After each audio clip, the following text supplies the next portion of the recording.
So I'm just letting my voice continue what I'm hearing in my mind. I'm not asking my mind to do these things, but they are appearing again out of a habit that I've successfully created so that I don't have to think about what's coming next. My mind, my subconscious mind, will support me through a good habit. Nothing on earth can hold me. I just let my arms go, so they're adding more mass to the downward pull. Nothing on earth can hold me. Also, then my hands are poised to turn palms up, inhaling, keeping my hands close to the body, coming all the way up and into a long backward bend before lowering the arms down to the side. I invite you to inwardly affirm, nothing on earth can hold me. I stand ready with my heart wide open to receive your divine guidance in my life. The more succinct way of saying that same thing, I stand ready to obey thy least command. That simple affirmation, by the way, is one that when we are able to say it with the sense of speaking directly to the divine, to our highest self, we have a sense of devotion. So let's go ahead and practice tree pose, bringing the right heel to the inner left ankle, making sure that the three joints, the ankle, knee, and hip on the left side, are all equally engaged and also equally relaxed.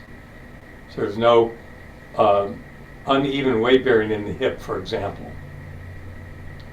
Bring the hands to the heart. This simple version of tree pose I find so comforting. Energizing in its own way, but comforting as well. I'm calm, I'm poised. I am calm, I am poised.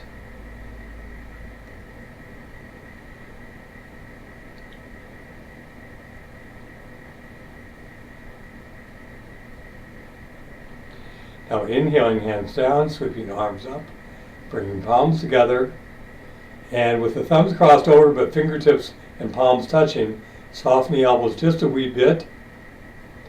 Continue practice of tree pose.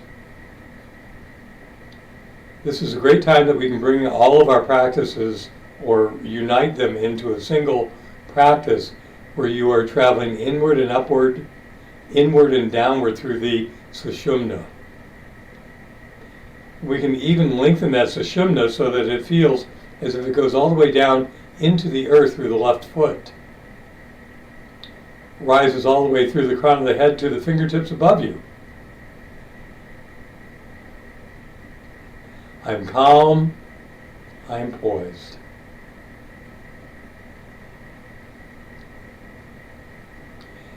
As you inhale, bring the arms up. As you exhale, turn them away, lower them down, coming right back to standing mountain pose.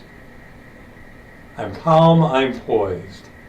I stand ready to obey thy least command.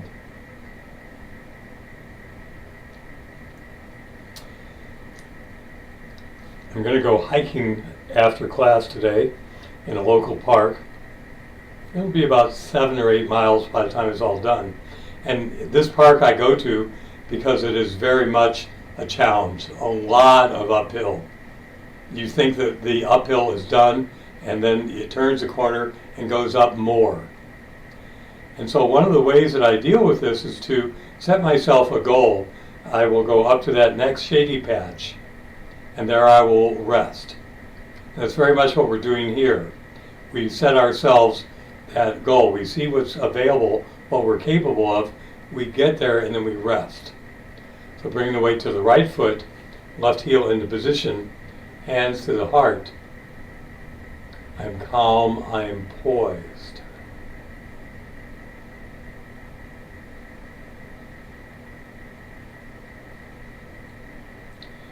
we make our way to the next resting place.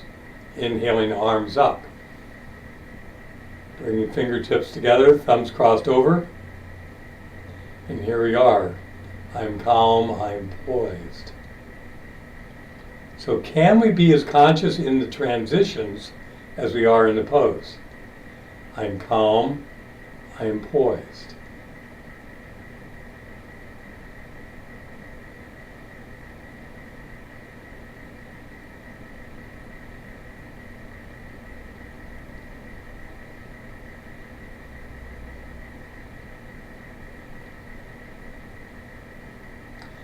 Here comes the transition.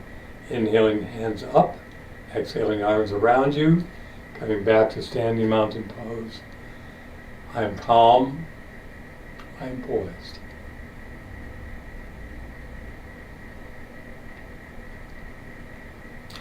Let's find our straps and do a little bit of shoulder opening. Just for the record, you could do this with a wooden doll. You can go to the store and they have these 4 foot, 5 foot wooden dolls. You know, the kind that are maybe a centimeter or a centimeter and a half in diameter.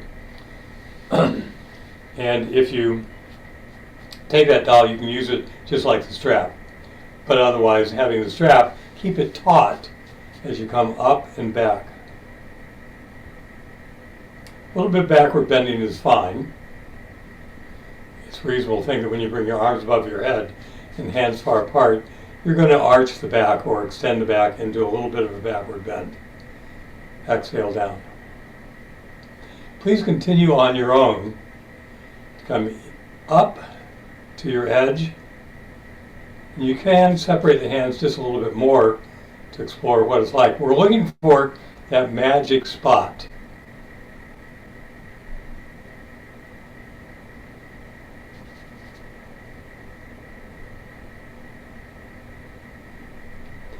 And I am almost there. And so we want to make sure that we can go all the way back and over without bending an elbow or contorting our torso. So we inhale up, exhale down. Inhale up, exhale down.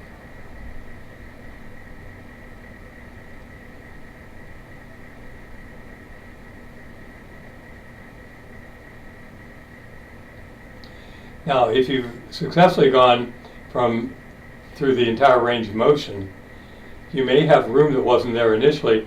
So if you walk your hands together just a half an inch, doesn't take much, where you really get a chance to feel the deeper stretch in the shoulders.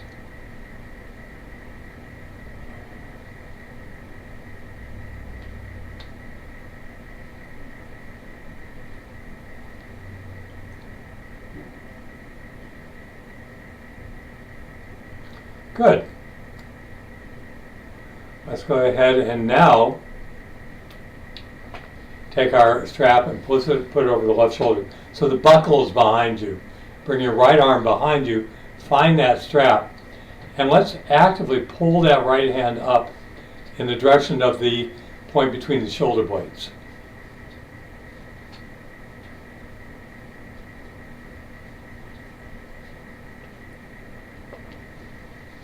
So you can use the left arm to pull that right arm up and bring it right to the edge. Remember that distinction between pain and discomfort. My right shoulder is at this point definitely not comfortable, but neither is it in pain. So this is my post-operative shoulder. It still has a little bit more tightness than my left or than the other one. And so I always spend a little bit more time on this side, and I know it's true for many of us, that we oftentimes have one side of the body that's more flexible, one that's less, one that's tighter, one that's less tight. So the solution is to hold yourself to that edge, breathe into it, and notice that your body will give you more space. Ah. Beautiful. Inhale one more time. As you exhale, release. Let's switch sides, strap over the right shoulder, arm behind us, left arm behind you, other arm behind you. It doesn't matter which side you're on. Go ahead and bring that arm up as high as it'll go. And all I'm using the right arm for is to stabilize, to secure, to hold in place this left shoulder, and to breathe into it. Again, is it comfortable? Well, it's not as uncomfortable as the other side, but neither is it painful. So breathe into the tension, feel the tension diminish. As you exhale, feel space appear. And if you've done this a few times, you can go ahead and see, well, maybe I've got a little more room.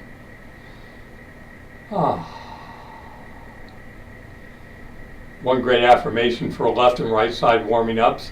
Left and right and all around me, life's harmonies are mine. Left and right and all around me, life's harmonies are mine.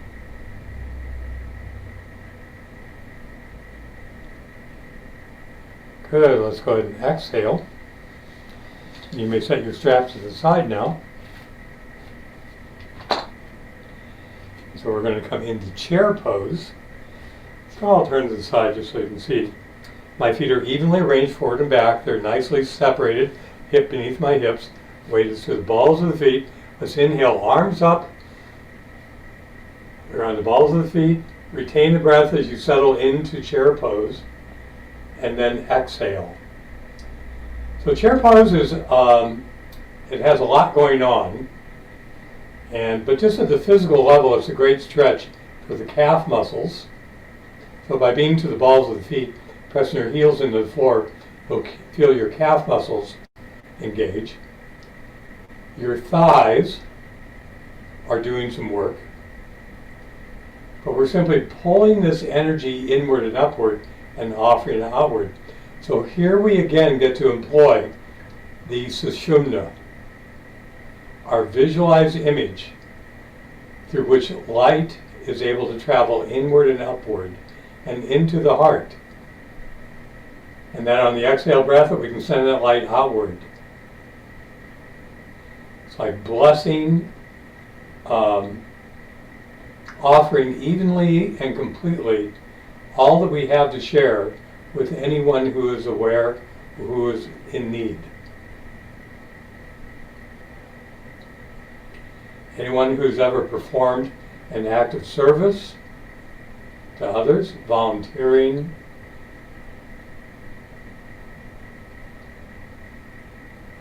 serving others in any way, this is how it feels. I no longer have to think about me because my kindness is extended naturally and completely to others.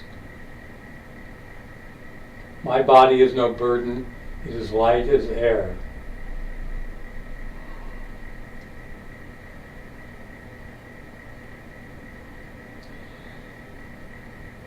Inhale, and this time as we exhale, we'll come down onto the balls of the feet into a deep squat. Again, you're good to have a block nearby, and if you do, that may help you to remain in the pose. You don't need the block, of course. Set it aside.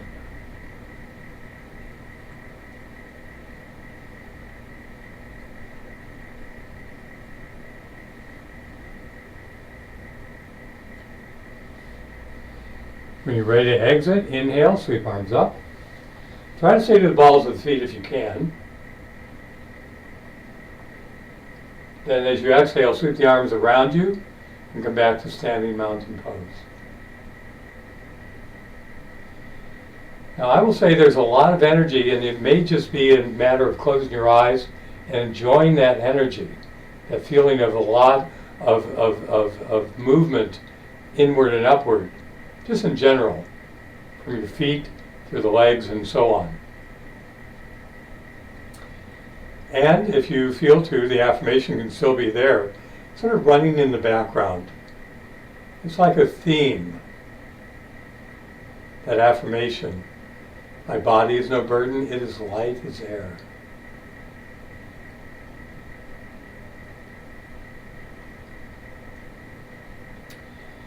Let's go ahead and come into Garudasana. So I think for this I need to get rid of my sweatshirt.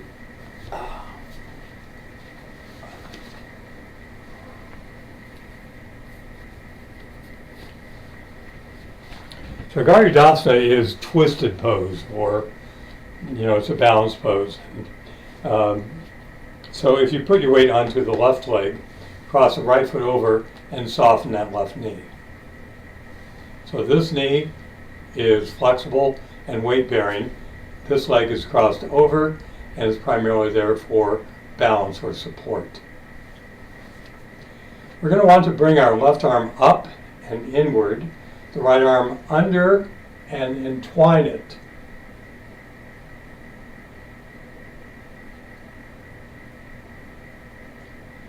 At the center of life's storms, I stand serene.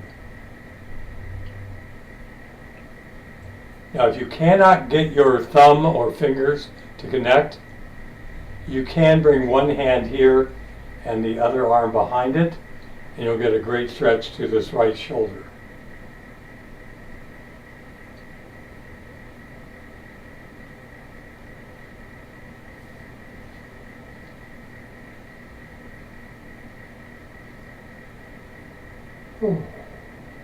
At the center of life's storms, I stand serene. So my hope is that you are finding that pathway within yourself again.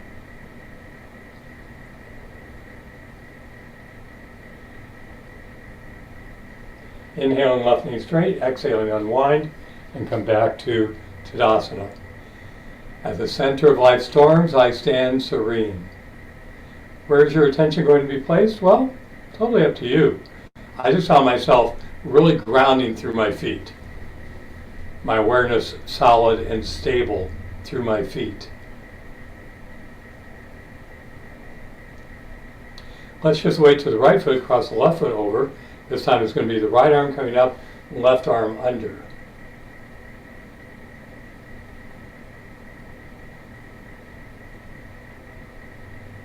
At the center of life's storms, I stand serene.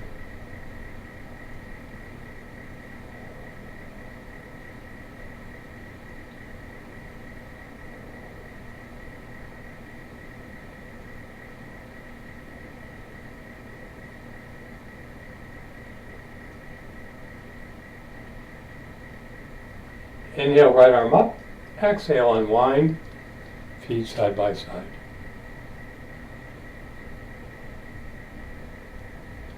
At the center of life's storms, I stand serene. I stand ready to obey thy least command. All right, let's go ahead and come into Upavista Konasana. Prasarita Padottanasana, the wide-legged standing forward bend. I'm going to bring my block in place. I think I'll use it today. Let's separate our feet wide apart and really go a little wider than you might initially think. You can put the block down there so it's there when you're ready. Hands come to your hips. Your hips are going to be folding from the hip sockets, so not from your lower back. So bring your hands from the crest of the hips down to the top of the femur. Fold from there. Keeping your spine neutral. Hands are coming to your block. Or perhaps to the floor. I'm still finding the right distance between my feet, and they're a little bit wider apart now.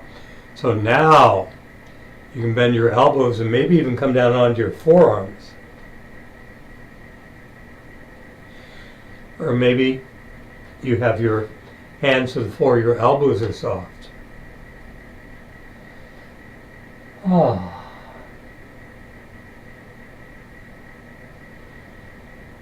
I relax and cast aside all mental burdens.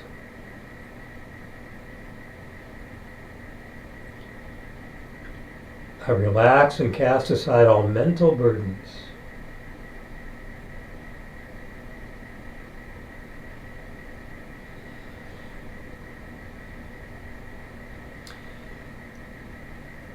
This particular pose is one that oftentimes has the ability to lead us into one of many different directions. For example, if you bring your feet a little bit closer together and you begin to lunge right and left, you realize that you can come onto the ball of one foot and pivot on the heel of the other. So let's lunge to our left, pivot on to the heel of the right foot, but your weight is to the ball of the left foot. Try not to tip over, but rather bring your spine straight.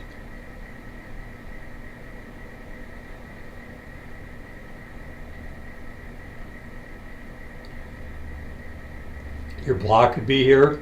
My blocks are over there, so I'm just going to manage without it.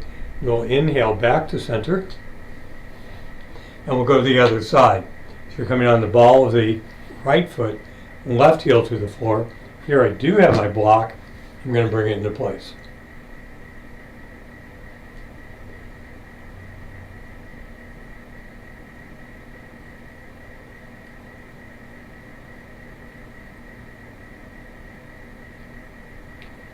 Good.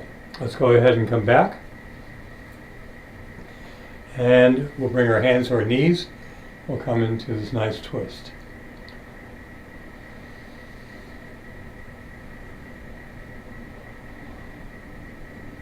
Good. We're going to go ahead at this point and make way up into standing. And let's go ahead and keep our feet wide apart, because we'll come into warrior two. So turning the right foot out, and again you may find it helpful to get more distance between your feet. Remember that there's a straight line that connects your right heel to your inner left foot, and that line should be parallel to the long edge of your mat. So bending to the right knee, you continue in that same plane of movement, inhaling, arms up, palms upturned. Turn your head to the right.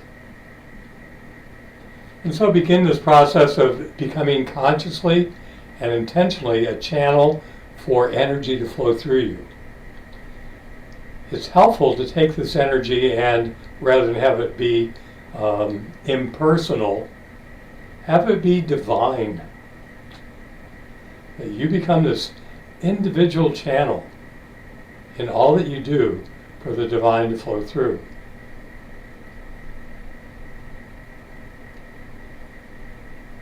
I joyfully manifest the power of God. I joyfully manifest the power of God. So inhale the right knee straight, exhale, arms down, feet forward. This is time to go back to that central pathway.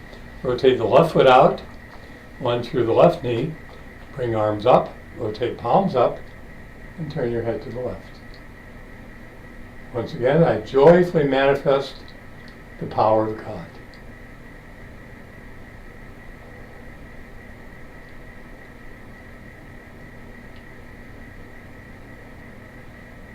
Good. Let's inhale the left knee straight. Turn feet forward, exhale, arms down. Bring your feet back and together for Tadasana. And we're about ready to make our way down into a cross-legged position. I need you to excuse me for just a moment. So I'm going to pause everything here.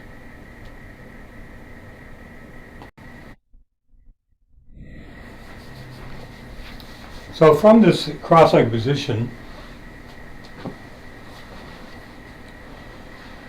again, we have multiple ways that we can continue into our practice.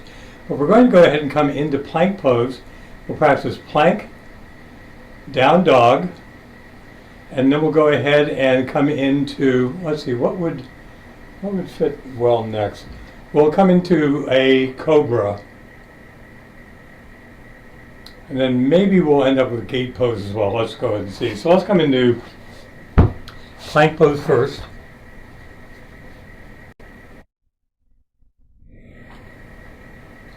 So as we are in plank pose,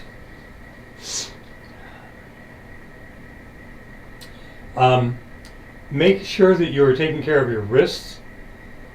I just know for a lot of folks, putting a lot of pressure on the wrist joint doesn't feel good. And it's not in a way that is helpful. So move your hands forward and back as you need to. But here we are in plank. Exhale, down dog.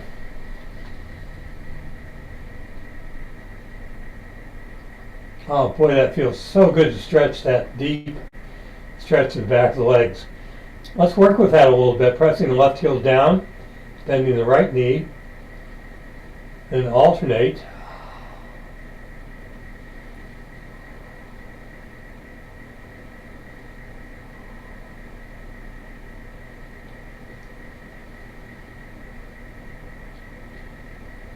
Good.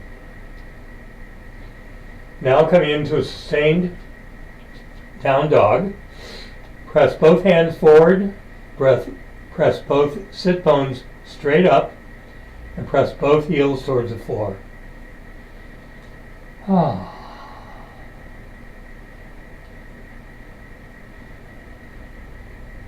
Calmness radiates from every fiber of my being.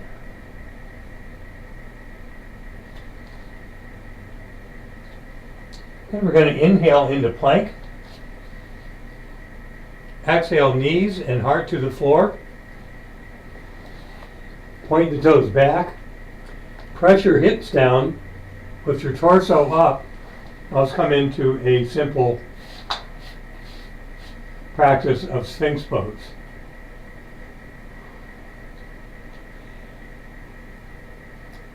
Especially on Zoom, it's challenging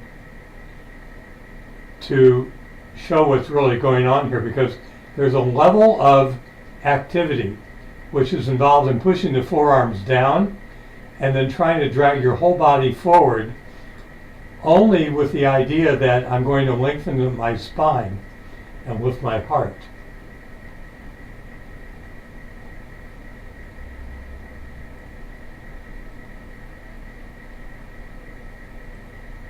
I rise joyfully to meet each new opportunity.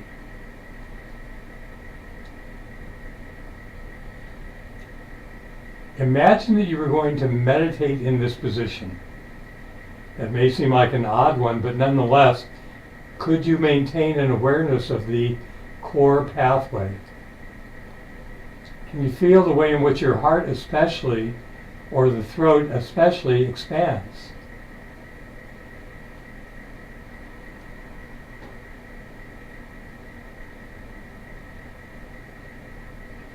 Good, let's exhale down.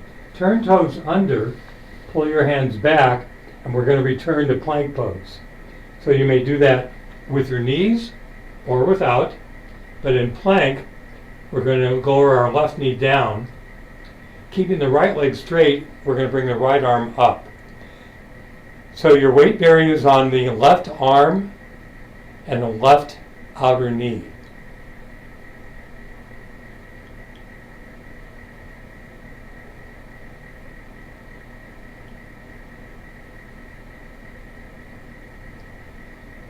Good. Now as we exhale, we'll bring the right hand back down, come back to plank pose.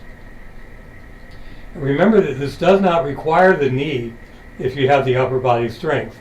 So you can roll to the right side, and the feet can be one in front of the other or one on top of the other. Or you can bring that right knee down.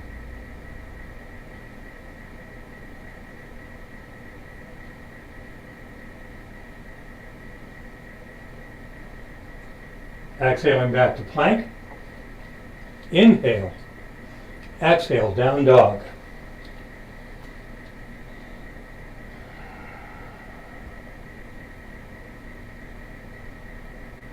Inhale, heels up. Exhale, knees down. We're going to make our way over and onto our back. I'm going to do a double spinal twist. So if you'll spread your arms out to the side, bring your heels close into the hips, and then lift the hips up and swing them to the right, crossing right leg over left, and rolling onto that left hip. Oh my goodness. Ah, this feels so wonderful. It's really giving me a nice twist in the lower back. I hope you're getting that too. And so this is going to isolate, at this point, the twist in the hips, thighs, and lower back. But let's bring our head and neck into it, lifting the head up turning it to the right, putting it down, and turning the right palm up.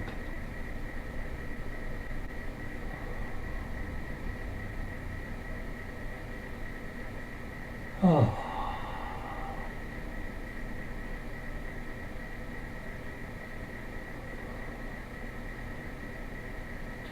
So in this twist, you may very well feel a whole lot of energy concentrated here in the deep in the right hip, also on the outer right thigh. So the gluteal muscles, external hip rotators, and the IT band on the outer part of the thigh, these all are getting a really good stretch here. So breathe into that stretch, relax deeper into the twist.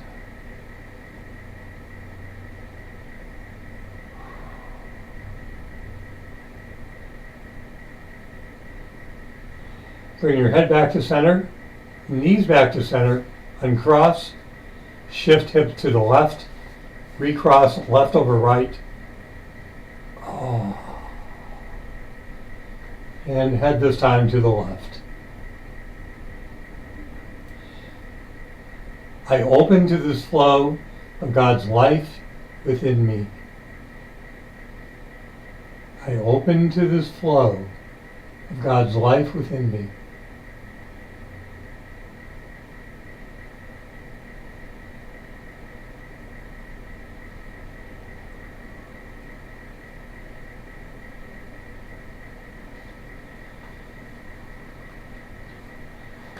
Now, if you have a block nearby, you might keep it within reach. As you exit this pose, inhaling knees and head back to center, and just place a block or pillow between your knees. I'm going to walk my hips and heels very close together. As we press our hands, palms down beside the hips, we press our lower back flat and tip the tailbone up, and then we come into bridge pose here. So go ahead and come up onto your shoulders, walk shoulder blades together, interlace your fingers beneath you, and you'll have your weight on your upper arms, shoulders, and feet. Thighs are active because they're holding the block in place. But notice how everything is feeding in the direction of the throat and spiritual eye.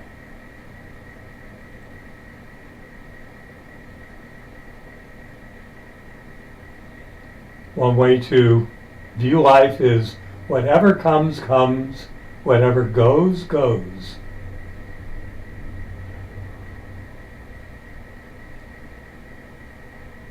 So one way to practice that, whatever goes, goes. Whatever comes, comes. But we always are in the process of offering it back to our higher self. I offer my every thought as a bridge to divine grace. And we can practice that affirmation. We can practice it with even negative thoughts. But when we are engaged in acts of kindness and compassion, how much easier it is at that point to offer those thoughts, those activities, those feelings into or back to the divine. Good, we're going to exit, walking shoulder blades apart, coming into Shavasana.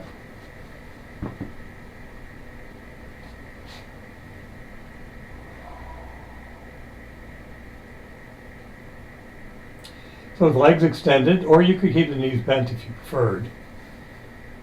Palms upturned beside you, or fingers on your diaphragm. Let's just settle into Shavasana here for a few minutes.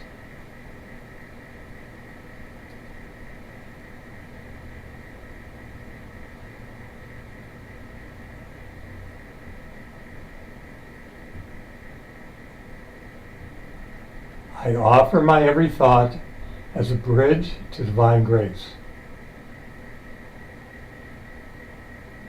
Bones, muscles, movement, I surrender now.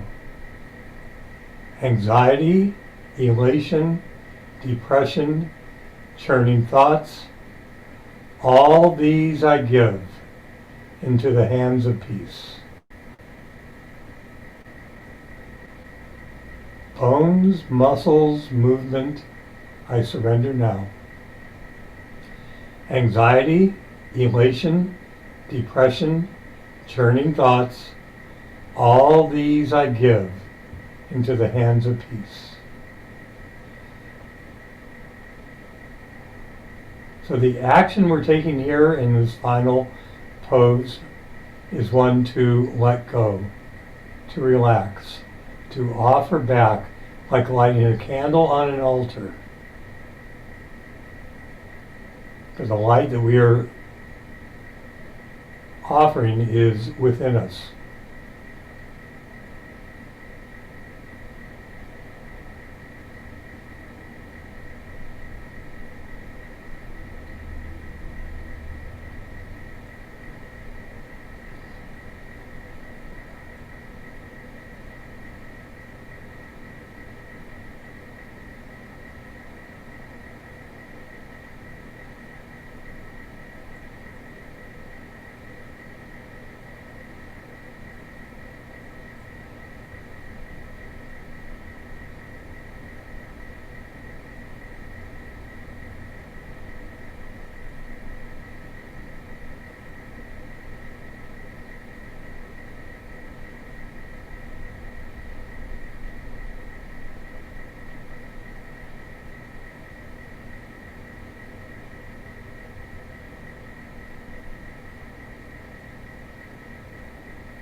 This place of deep relaxation, make your way in incremental amounts, small movements to your side, up, and back to your seat.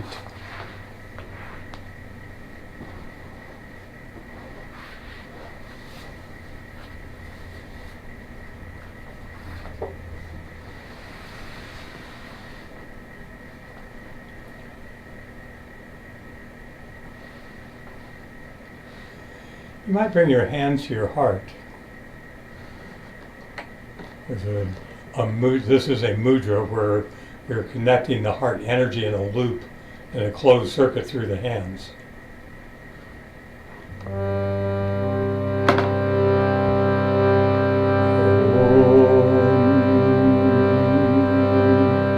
You can feel as if it is the voice that is actually emanating from the heart itself.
Gaze to the point between the eyebrows.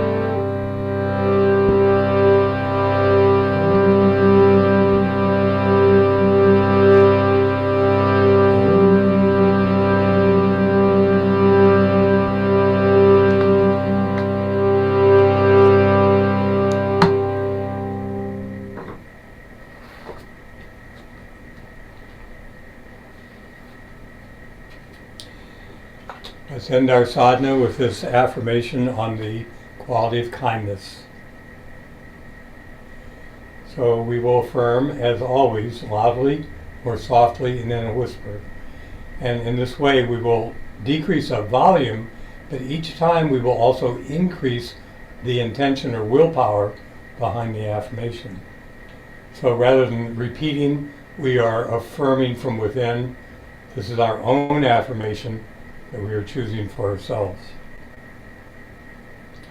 The whole world is my home, and the human race my family. With God's kindness, I embrace all. The whole world is my home, and the human race my family. With God's kindness, I embrace all. The whole world is my home, and the human race my family. With God's kindness, I embrace all. With God's kindness, I embrace all. So let's end by sending kindness out on Waves of Om. Rubbing hands together. Om.